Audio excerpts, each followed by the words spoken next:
시청자 여러분 안녕하십니까? RFA 생생토크의 홍알보씨입니다. 지난 주말 판문점에서 역사적인 일이 벌어졌습니다. 미국의 대통령과 북한의 지도자가 한반도, 그것도 판문점에서 만난 일이 벌어졌는데요. 오늘은 노정민 기자와 함께 이야기 자세하게 한번 나눠보겠습니다. 노 기자 안녕하세요. 네, 안녕하십니까. 네, 지난달 30일이었죠. DMZ, 그러니까 비무장지대 내에 있는 판문점에서 북미는 물론 남북미 정상이 만나는 그런 장면이 연출이 됐습니다. 저희 그 코리안 서비스에서도, 한국어 서비스에서도 새벽같이 다들 나와서 보도를 했는데요. 그때 고생 많으셨습니다. 네, 그때가 이제 워싱턴 시간으로 새벽 2시 30분에서 이렇게 막 넘어가는 시간이었죠. 그렇죠, 시차 때문에. 예. 자, 모든 것이 파격적으로 이뤄진 일 아니겠습니까? 네. 자, 우선 그 만남부터 좀 간단하게 정리해 주시죠. 예, 그러니까 이제 지금 돌이켜 보면 어떻게 보면 좀 예견된 일이었던 것 같기도 하면서도 말씀하신 대로 이제 파격적인 일이었습니다. 그렇죠. 예. 그러니까 이제 이거를 다시 이제 시계를 좀 거꾸로 되돌려서 친서 교류했던 때부터 한번 되돌아보자고요. 네. 그때 이제 김정은 북한 국무위원장이 트럼프 대통령의 친서를 받았는데 그때 이제 북한 언론 매체에 김 위원장이 친서를 아주 뚫어지게 쳐다보는 그런 신문 그 보도가 있었잖아요. 예. 그때 그 김 위원장이 매우 흥미로운 대목이었다 이제 그런 이야기를 언급한 거에서부터 시작을 하면 그때 이미 그런 암시가 좀 있지 않았나 뭐 이런 생각도 좀 합니다만 네. 사실 이제 G20 정상회의를 위해서 트럼프 대통령이 미국을 출발할 때까지만 해도 한국 방문했을 때 김 위원장과 만날 계획이 없다 이제 이렇게 이야기를 했거든요. 아무도 몰랐죠. 네, 아무도 몰랐죠. 그런데 G20 정상회의를 마치고 이제 한국으로 떠나는 날 자신의 이제 트위터에 김 위원장과 DMZ에서 만날 수 있었으면 좋겠다. 뭐 그런 이야기를 한마디 던졌습니다. 예. 그때만 해도 과연 성사될까? 아마 이제 회의적인 시각이 더 많았던 것 같아요. 그러게 말입니다. 예. 그런데 그 트위터를 한 지 한 5시간 만에 최선희 북한 외무성 제1부상이 매우 흥미로운 제안이다. 뭐 이렇게 좀 약간 긍정적인 답변을 하니까 그때부터 이제 가능성이 좀 점점 높아졌던 것 같습니다. 최선희가 그 트위터를 하는 건가요? 김정은 위원장이 트위터를 하는 건가요? 글쎄요, 아마 두 사람이 아마 하는 거일 수도 있을 텐데 항상 보고 있다는 게 될 수도 있겠네요. 그렇죠. 그러니까 최선희 외무성 제1부상이 자기가 마음대로 그런 이야기를 좀 할 수는 없는 거잖아요. 그렇죠. 그러니까 이제 김 위원장의 어떤 의중이 담겨 있었을 거라고 생각을 하고 그리고 나서 이제 그 다음 날에 전격적으로 트럼프 대통령과 김 위원장이 이제 DMZ 그것도 이제 분단의 상징인 군사분계선 그 위에서 만나서 악수하는 장면 그리고 그 뒤에서 이제 문재인 대통령까지 합류해서 남북미 삼국 정상이 만나는 장면이 정말 말씀하신 대로 파격이었고 역사적인 한 장면이었다 이렇게 좀 평가하고 싶습니다. 한국 역사상, 북한 역사상 그리고 한반도 역사상에 이런 일은 처음이죠. 처음이죠. 그러니까 정전 선언한 지 이제 66년 만에 이렇게 어떻게 보면 서로 대립이었고 또 갈등의 당사국이었던 남북미 세 나라가 그 분단의 상징이었던 그 판문점 군사분계선 그 위에서 서로 악수하고 손을 맞잡고 환하게 대화하고 웃을 수 있었다는 거 역시 역사적인 한 장면이었습니다. 예, 조금 전에도 언급을 좀 하셨지만은 다시 한번 좀 살펴볼 게 트럼프 대통령이 이렇게 깜짝 제안을 한 배경, 그다음에 또 김 위원장이 이 제안을 받아들인 이유가 궁금하지 않을 수 없습니다. 어떻게 보십니까? 네, 아무래도 이제 각자 자기에게 좀 도움이 되는 부분이 있기 때문에 그런 제안을 했고 그래서 받지 않았을까라는 생각이 좀 드는데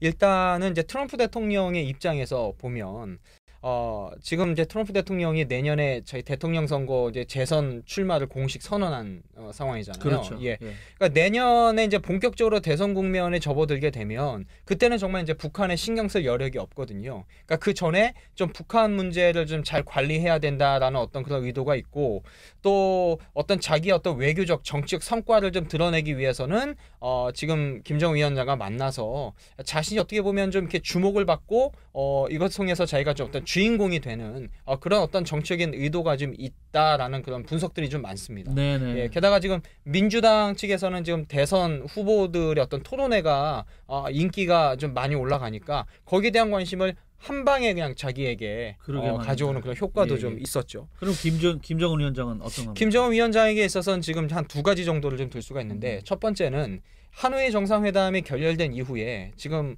북한 내부적으로 김 위원장 스스로 어떤 그 정치적인 어떤 그 타격이 좀 굉장히 컸다. 위기. 예. 왜냐하면 북한 주민에게 어떻게 보면 그 결렬 소식을 전하면서 자기가 어떻게 보면 이뤄내지 못했다라는 어떤 정치적인 입지 어떤 그 부담감이 좀 있었거든요. 그렇죠. 예. 그러니까 이번에 트럼프 대통령의 제안에 응하면서 어떻게 보면 또 한 번의 어떤 그 전환점 계기를 마련할 수 있는 어떤 그런 계기를 마련했다 이렇게 좀 볼 수가 있겠고 두 번째는 이제 트럼프 대통령의 그 초청에 응한 셈이 됐잖아요. 네네. 그러니까 이거를 이제 북한 주민에게 어떻게 선전하고 이제 홍보하는 효과가 충분히 있었던 거거든요. 그러니까 세계적으로 최고의 대통령이 할 수 있는 트럼프 대통령이 자기를 판문점으로 초청했다. 내가 또 가서 만났다. 충분히 북한 주민에게는 최고의 선전 효과가 될 수 있는 거죠. 그렇겠네요. 예. 하지만 사실상 그 지난 그 베트남 그러니까 웬남이라고 하죠 북한 말로 그 웬남 하노이 회담 이후에 미북 관계가 교착 상태라고 하지 않을 수 없지 않습니까? 네네네. 그런데 그 두 정상이 다시 한번 만났다. 이거는 그 반전이라고도 볼 수 있는데 네. 7월 중순에는 그 실무 협상이 제기될 거라면서요. 어떻게 네. 되는 건가요? 그러니까 사실은 이제 1차 싱가포르 회담, 2차 하노이 회담 이후에 미국 내에서는 이런 이야기가 많았습니다. 결국은 두 정상의 어떤 그런 친분만을 앞세운 협상은 어느 정도 이제 한계가 있다. 그렇죠. 예. 그래서 사전에 좀 준비된 실무 협상이 좀 잘 이루어져서 그것을 바탕으로 해서 이제 두 정상이 만나서 합의하는 것이 이제 전통적인 정상회담의 어떤 그 형식이고 그것이 더 지금 필요하지 않겠냐 이런 이야기가 많았는데 네. 역시 이제 북한 문제에 있어서는 역시 탑다운 그러니까 하향식 방식이 어떻게 보면 이제 통한다 이제 이렇게 볼 수가 있는 거잖아요. 그런 건가요? 네. 그러니까 사실 그 동안에 미국 측은 계속 북한에 실무 협상 하자라고 계속 제안을 했었는데 북한 측이 대답을 안 했잖아요. 그런데 트럼프 대통령이 깜짝 제안을 했는데 김정은 위원장이 여기에 이제 응하면서 결국은 모든 그 교착 국면이 한 번에 그냥 풀려버리는 그런 이제 효과가 생긴 거죠.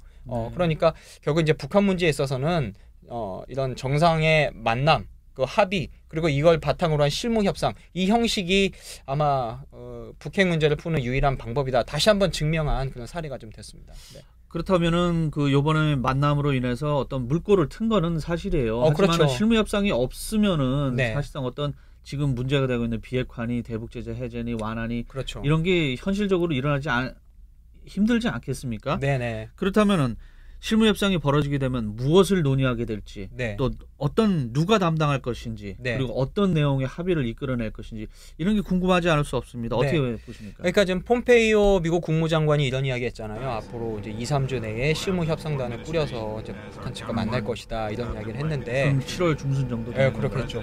그 이제 실무 협상에서는 이런 이야기 하겠죠. 이제 다음에 두 정상이 만나서 합의할 내용을 이제 아마 준비를 하게 되지 않을까 싶은데 지금 일단 이제 협상 상대에 있어서는 미국 측에서는 이제 마이크 폼페이오 미국 국무장관, 스티븐 비건 국무부 대북정책 특별대표가 이제 전면에 나설 거고 북한 측은 지금 외무성이 담당한다라고 정도만 좀 돼 있는데 그러면 이제 리용호 외무상 그다음에 최선희 외무성 제1부상이 아마 지금 거론이 되고 있는데 이제 미국 측에서는 이런 우려도 있어요. 그러니까 최선희 외무성 제1부상의 직급이 이제 너무 높아버렸으니까 과연 비건 특별대표하고 이제 맞상대가 되냐. 그러면 이제 전면에는 좀 이보다 낮은 직급의 외교관이 나서고 결국 최선희 제1부상이 뒤에서 모든 걸 조율하는 그럴 수도 있겠네요. 그런 형식이 되지 않을까 뭐 이런 이야기도 있습니다만 결국 이제 지금 외무성이 이제 이 이제 업무를 맡으면 이제 리용호 외무상이나 최선희 제1부상이 이제 영어를 잘하고 또 대화가 잘 통하고 또 협상이 잘 안 풀리면 또 이제 사이드 컨버세이션이라고 그래서 이제 그 위에 이제 뭐 여러 가지 뭐 이야기하지 않겠습니까? 그렇죠. 그러니까 분위기는 훨씬 좋을 것이다. 이제 이런 이야기가 있고요. 그다음에 실무 협상에서는 역시 이제 지금 두 국가가 가장 첨예하게 대립하고 있는 이제 대북 제재 완화라든가 또 비핵화의 어떤 정의나 범위 또 그 외에 또 북미 관계의 어떤 개선을 위해서 뭐 연락사무소 개설이라든가 아니면 또 종전선언이라든가 이런 문제가 좀 전반적으로 다시 한번 조율되는 과정을 거치지 않을까 이런 관측들이 있습니다. 예. 자, 그래서 김정은 국무위원장과 그 트럼프 대통령의 어떤 개인적인 만남, 그다음에 웃으면서 악수하는 사진을 보면 야 이거 잘 풀리겠구나. 사람들이 이렇게 생각할 수도 있겠지만 여전히 그래도 미국하고 북한에는 그 좁힐 수 없는 어떤 의견 차이가 있지 않겠습니까? 어떤 게 있나요? 그러니까 제가 그때 트럼프 대통령이 이제 만남 이후에 이야기를 좀 들어봤을 때 이제 제 귀에 쏙 들어오는 단어 하나가 이제 대북 제재와 관련된 이야기였어요. 그러니까 대북 제재 완화 지금은 안 한다. 우리는 속도가 중요한 게 아니다. 방향이 중요한 거다. 이제 그 얘기했거든요. 그러니까 지금 북한은 사실 급한 게 대북 제재 완화가 좀 급한 거거든요. 그렇죠. 예. 네. 그런데 트럼프 대통령은 여기에 대해서는 아직도 이제 선을 긋고 있는 거죠. 그러니까 특히 이제 대북 제재 완화 문제를 놓고 역시 미국과 북한이 견해차는 여전히 크다라는 거고, 또 미국이 원하는 그 비핵화의 어떤 그 범위에 있어서 영변 핵시설을 폐기하는 거 플러스 이제 알파가 돼야 되는데, 그렇죠. 이제 그 알파가 뭐냐라는 게 아직 이제 구체적으로 나오진 않았잖아요. 인정을 안 하고 또. 예, 그렇죠. 북한도. 그러니까 그 부분에 대해서 역시 아직까지는 이제 견해차가 있기 때문에 아직도 많은 전문가들은 이야기합니다. 그 이번에 만나긴 했습니다만 단지 그냥 좀 사진 찍기에 불과한 하나의 이벤트였을 뿐이다. 여전히 견해차가 크기 때문에 아무래도 좀 돌파구를 마련하기는 쉽지 않을 것이다. 이제 이런 이야기가 있는데, 또 이런 해석도 있더라고요. 이번에 사실 대북 제재 완화나 이런 문제가 너무 견해차가 여전히 크기 때문에 그거보다는 좀 더 그 다른 현안들 있잖아요. 예를 들면 북미 관계 개선을 위해서 뭐 연락사무소 개설이라든가 아니면 그 외에 뭐 종전선언 문제라든가 약간 이런 부분 쪽으로 일단은 서로 합의해서 만나고 차근차근 이제 그 견해차를 좁혀나가는 단계가 좀 되지 않겠느냐. 네. 뭐 이런 분석도 좀 있습니다. 그렇군요. 자, 싱가포르와 베트남에 이어서 이번 그 판문점 만남을 그 3차 미북 정상회담이라고 이제 부르는 네. 사람들도 많이 있지 않습니까? 네. 그렇다면 4차 미북 정상회담 개최 가능성도 매우 커졌다고 볼 수 있는 건가요? 커졌다고 볼 수가 있죠. 네. 특히 이제 실무 협상이 어떻게 진전되느냐에 따라서 이제 4차 미북 정상회담이 열릴 것 같은데, 그때 그 판문점 회동 때에도 트럼프 대통령은 김 위원장을 백악관으로 초청했고, 또 김 위원장은 트럼프 대통령을 평양으로 초청했잖아요. 예. 사실 이제 판문점의 이 정상회담이 워낙 큰 이벤트였기 때문에 이제 이보다 더 큰 이벤트가 사실은 나와야 더 주목을 받잖아요. 네. 그렇게 되면 아마 평양 아니면 워싱턴에서 정상회담 열리는 게 그럼 큰일이네. 다음 그 수순이 아닌가, 예. 뭐 그런 생각이 드는데, 뭐 이제 여기에 대해서는 많은 견해가 좀 엇갈리겠죠. 워싱턴으로 올 거냐 아니면 평양으로 갈 거냐, 뭐 이런 이야기 있습니다만, 지금 일단은 미국 측의 입장에서는 내년에 대선 국면 들어가기 전에 정상회담 올해 열리는 게 이제 가장 시기적으로 좋고, 또 김 위원장도 올해까지를 사실 시한으로 정했잖아요. 그러니까 내년으로 넘어가면 더 이제는 대화가 어려워질 수 있기 때문에 아마 올해 안에 열리게 된다면 개최될 가능성이 가장 높다, 이렇게 보고 있습니다. 네. 자, 어떻게 보면은 꺼져가던 미북 대화의 불씨를 트위터가 살린 격이 된 것 같습니다. 네. 참 재밌는 사실인데 나중에 어떻게 또 기회가 되면은 다시 한번 그런 부분을 자세히 또 좀 살펴보면 좋을 것 같습니다. 네. 그러니까 저도 좀 그 되게 신기했던 게, 그러니까 김 위원장도 몰랐는데 이제 갑자기 그 회담 제의를 받았다, 뭐 그런 얘기 했잖아요. 그러면 정말 최선희 제일 외무성 부상이나 아니면 김정은 위원장이 트위터를 한다라고 볼 수 있는 거겠죠. 그렇겠죠. 아무래도 누군가 뭐 김정은이 자기 계정으로 하지 않아도 네. 밑에 그 부하들 시켜가지고 아무래도 뭐 이제 트럼프 대통령이 워낙 트위터를 통해서 정책 메시지를 많이 던지니까 아마 트럼프 대통령의 의중을 파악하려면 트위터 아마 팔로우 하지 않을까. 시간이 되면은 김정은 위원장이 직접 댓글을 단다든가 뭐 네. 답글을 단다든가 이런 것도 한번 살펴보면 재밌을 것 같습니다. 김 위원장도 트위터 아마 할 수도 있을 것 같아요. 그러게 말입니다. 자, 오늘 노정민 기자와 함께 지난달 30일 DMZ에서 있었던 미북 정상회동, 그 다음에 남북미 정상회담에 대해서 자세하게 살펴봤습니다. RFA 생생토크 오늘 순서는 여기까지입니다. 시청해주신 여러분 고맙습니다.